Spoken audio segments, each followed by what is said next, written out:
안녕하세요. 오늘의 누림의 최상영입니다. 오늘은 이어서 사대교회 후반부를 보겠습니다. 요한계시록 3장 2절은 이렇게 말합니다. 너는 일깨워 그 남은 바 죽게 된 것을 굳게 하라. 이것은 믿음으로 의롭게 되는 것과 공개된 성경으로부터 얻은 생명을 말하는 것입니다. 사대의 전 역사 가운데 이러한 것들이 약합니다. 그러므로 주님은 그 남은 바 죽게 된 것을 굳게 하라고 말씀하신 것입니다. 오늘날 개신교 안에 이미 성경이 열려졌지만 여전히 사람의 교리가 힘을 갖고 있습니다. 그러므로 주님은 내 하나님 앞에 내 행위에 온전한 것을 찾지 못하였다, 이렇게 말씀하시는 것입니다. 내가 가진 것은 온전치 못하다. 그러므로 내가 어떻게 받았으며 어떻게 들었는지 생각하고 지키어 회개하라. 개신교의 역사는 이렇게 끝나고 마는 것입니까? 아닙니다. 개신교의 역사는 부흥의 역사입니다. 우리가 본 바와 같이 루터가 일어난 때 많은 사람이 구원을 받고 부흥된 것은 하나의 커다란 회복이었습니다. 개신교의 한 가지 큰 특징은 곧 회복입니다. 성령은 어디까지 역사하실지 모릅니다. 루터가 종교를 개혁하여 루터교가 나왔습니다. 장로의 진리를 보고 장로교 조직이 일어났습니다. 웨슬레가 나옴으로써 감리교가 설립되었습니다. 오늘날 세계에는 많은 교파가 있어 1914년에는 1500여 교파가 있었습니다. 하나님께 감사드리는 것은 사대가 종종 하나님의 축복을 받은 것입니다. 그러나 하나님의 축복이 있을 때 사람은 하나의 조직을 만들어 하나님의 축복을 담으려고 합니다. 하나님의 축복이 있는 것은 사실이지만 축복이 그 정도에서 더 지나지 못하는 것입니다. 한면으로 회복이 있는 것을 주님께 감사드립니다. 그러나 또 한면으로 이것은 처음으로 돌아가지 않은 것이므로 하나님 앞에 책망을 받습니다. 개신교는 계속 회복이 있지만 처음으로 돌아가지 않기 때문에 주님이 불완전하다고 말씀하시는 것입니다. 그러므로 돌이켜 처음을 우리는 생각해야 합니다. 문제는 지금 어떻게 받고 어떻게 듣느냐에 있는 것이 아니라 처음에 어떻게 받았으며 처음에 어떻게 들었느냐에 있습니다. 사도행전 2장에서는 구원받은 사람들이 모두 사도들의 가르침을 받고 서로 교제하며 떡을 떼며 기도했다고 말합니다. 그리스도와의 교통이 곧 사도들과의 교통이요 그리스도의 진리가 곧 사도들의 진리입니다. 오직 사도들과의 교통만이 하나님께서 인정하시는 교통이요 사도들의 가르침만이 하나님이 인정하시는 가르침인 것입니다. 우리는 그 외의 교통을 만들어낼 수 없고 그 외의 진리도 만들어낼 수 없습니다. 두아디라의 잘못된 점은 바로 자기 자신의 가르침을 만들어냄으로써 이세벨이 있게 된 것입니다. 하나님은 우리에게 만들어내라고 하시는 것이 아니요 오직 우리에게 받으라고 말씀하십니다.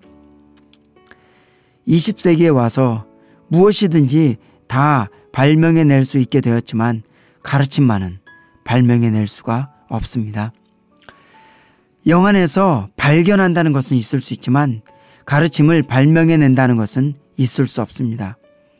그러므로 우리는 무엇을 받았으며 어떻게 들었는지 살펴보고 굳게 지키고 동시에 회개해야만 합니다.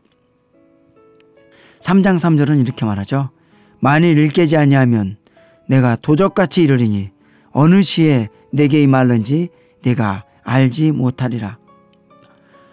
도적은 와서 천한 물건은 가져가지 않고 언제나 좋은 물건만 가져갑니다. 주님도 이 땅에서 가장 좋은 것을 가져가십니다. 가장 좋은 이것은 주님의 손 안에 있는 것이지 주님의 밖에 있는 것이 아닙니다. 우리가 집에 있어도 한 명은 데려감을 당하고 한 명은 버려둠을 당합니다. 그러므로 주님은 깨어있지 않으면 내가 너를 도적같이 지나간다고 말씀하셨습니다. 하나님의 많은 자녀들이 주 예수님이 빨리 재림하실 것을 느끼며 그날이 이제 가까웠음을 알고 있습니다. 우리는 주님의 이 데려감을 당하기를 귀히 여기고 이 소망을 가져야 합니다. 그러나 사대에 그 옷을 더럽히지 아니한 자 몇 명이 내게 있어 흰 옷을 입고 나와 함께 다니리니 그들이 합당한 자인 연고라. 주님은 그 옷을 더럽히지 아니한 자 몇 명이 있다고 말씀하십니다. 이 옷은 곧 우리의 행실입니다. 우리가 하나님 앞에 서 있을 때는 그리스도가 우리의 흰 옷이심으로 우리는 그리스도로 옷 입습니다. 그러나 여기서는 우리가 하나님 앞에 서지 않고 그리스도 앞에 곧 심판대 앞에 서는 것입니다. 그러므로 여기에서는 우리가 그리스도를 입는 것이 아니라 요한계시록 19장에서 말한 빛나고 깨끗한 세마포를 입게 됩니다. 빛나고 깨끗한 이 세마포는 성도들의 옳은 행실입니다. 여기에서의 옳음은 헬라어로 복수입니다. 자기 옷을 더럽히지 아니한 자 몇 명이 있으니 그들의 행위는 깨끗합니다.